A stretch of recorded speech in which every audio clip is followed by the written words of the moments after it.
What's up guys, welcome back to another episode of Some Issue, ladies and gentlemen. Welcome back to the season 2. Hope you are doing well. Hope you had a nice new year. Well, I'm sorry my bed is all messed up. It's because I had a long day and I forgot to put my sheets back on, right? So, today's video is going to be all about the Mg Hector review, right?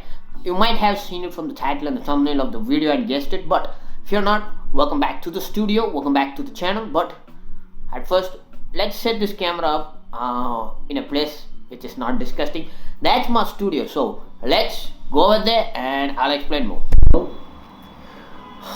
Let's say the news vlog. Well, in basically those who know me, I have already have a Jeep Compass car as well as an old village Jeep. So I like the presence of a car more than its features and stuff. I like the road presence of some cars and some road presence and also the safety and all the shit that comes along with it. So I was not interested in any other car besides my Jeep Compass. So I have been into my Jeep Compass more than ever on the online web store. So I have been keen on seeing some cars like the Kia Stingers, the Kia Carnival, and also some EVs on Tata Nexon EV. So I was looking into that kind of stuff, kind of future stuff that we are going into. That was the thing that I was looking into, and with that, when I was looking, this car actually attracted me. That is the Mg Hector.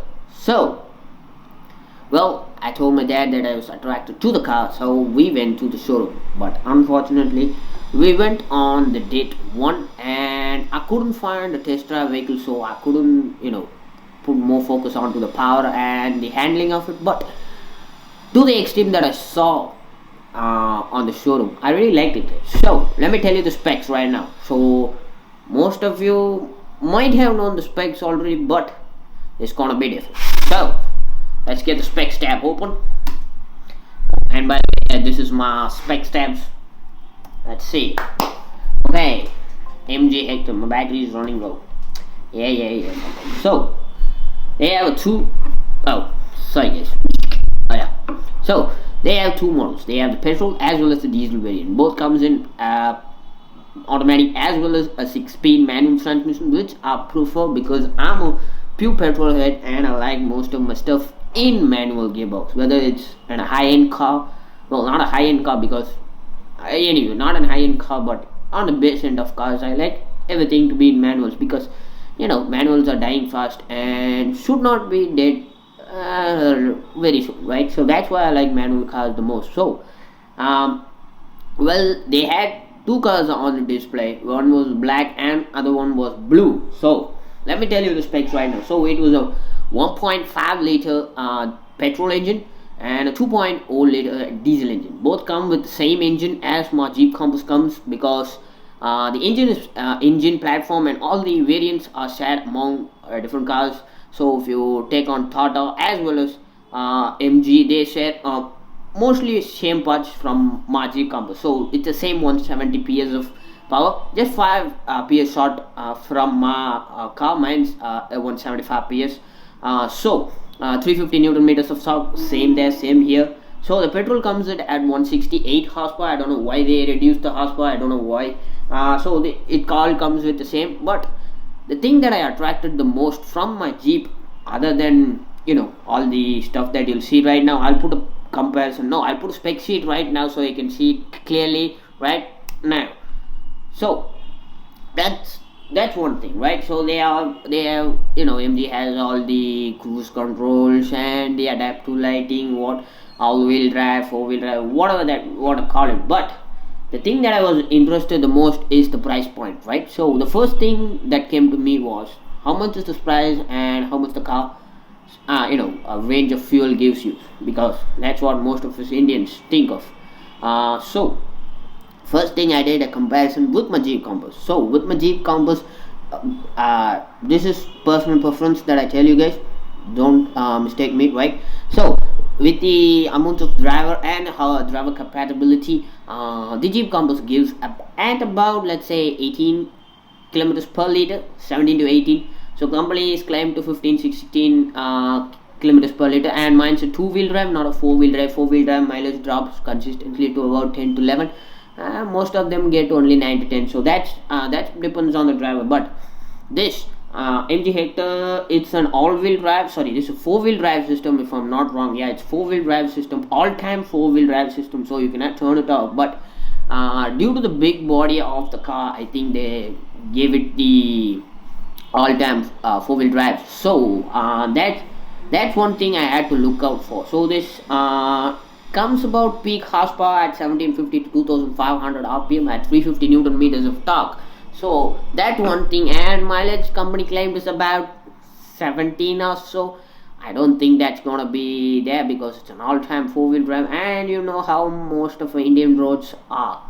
When you go to highways, maybe you can get 18.5 or something around that, so, but not in the showroom. So that's one car that I was looking at. The second one I was looking at was the EV infrastructure, right? So the electric vehicles infrastructure. Well, to say the least, Mumbai, Delhi, and all of the parts of the country, they have charging stations either in their factory or at their own homes where customers purchase, right? That's the two places that you can get it. Not like in USA, right? You cannot get your electric stations in your charging areas and all of the stuff. So that's the one thing that I was looking out in South. So most of us in South India do not have any petrol bunks that you can charge your electric vehicles in. So I actually went to the showroom and saw this ZS EV and a Gloucester, right? So Gloucester is not a let's say it's a big variant of a diesel car. I didn't put all the spec sheet on it because that car is not yet in Southcom to fully for the spec sheet, so I didn't take a little bit effort on that. So if you want that, post down in the comment section below, or post down in my Instagram @Sunil, link in the description below. So hit me up there. Maybe I'll do a separate vlog on the MG Gloucester, but add that separate video. But anyway, the ZS EV, so they said comes around 17 to 18, something like that. It comes around 20.88 lakhs online. So I don't know how much GST and all the cost is gonna be, but they said that the ZS EV can be charged as Tata plants, right? So the Tata power plants which they have in their companies. So that's one good news for everybody. And the second one is about the house, right? So the charging time is one full charge can take you about, I don't know, let me check the specs, right? I'm not sure. The company told me it can take you about somewhere around 180 or 200, maybe like that. I'm not sure about that. They are not currently on the full specs because it's a company, and most of people that buy, they don't tell it because it's an electric car. They are used most in the cities, not for autos, right? So that has not changed. So when you're putting it in a Tata charger, either at a showroom floor or somewhere else, right? So where they provide, so that takes about 6 hours maybe. The charging time to take it to 0 to 80 and about 3 hours extra to 0 to 100. But if you're putting it in a home-based charge, which they give you when you buy the vehicle, they set up everything for you at home, that takes about, well, sorry to say this, but it takes about 16 hours to charge. Yeah, that's one bad news.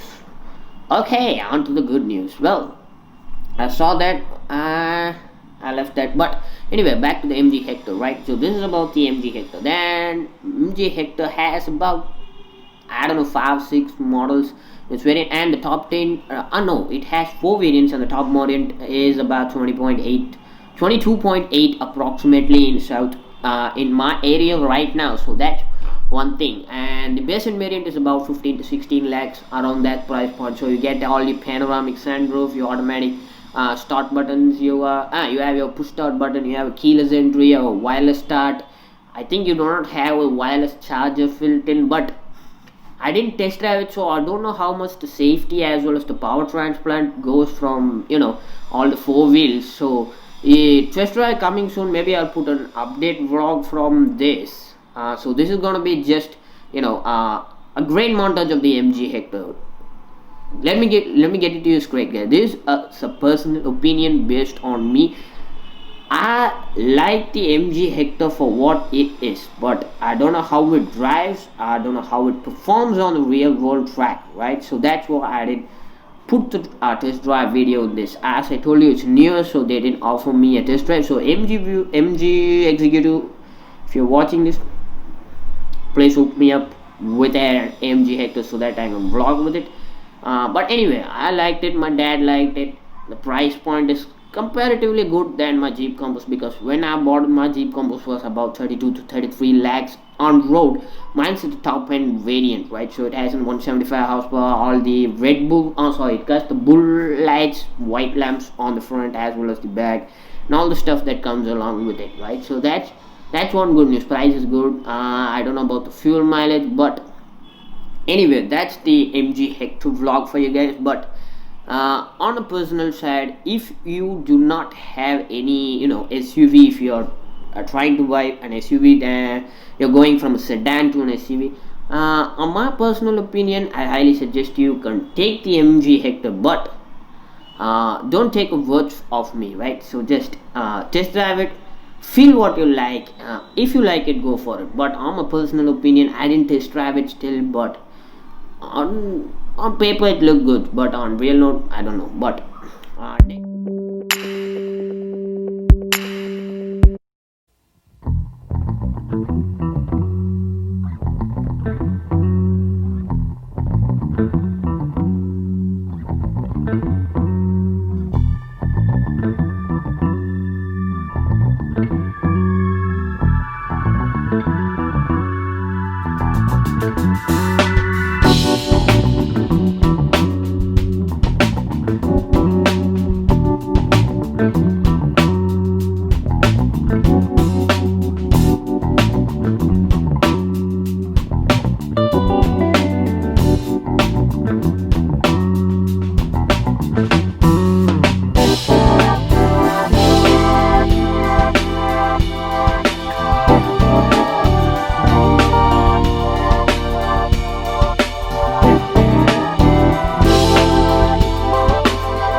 next video, I think I'm gonna pick up the Kia Carnival.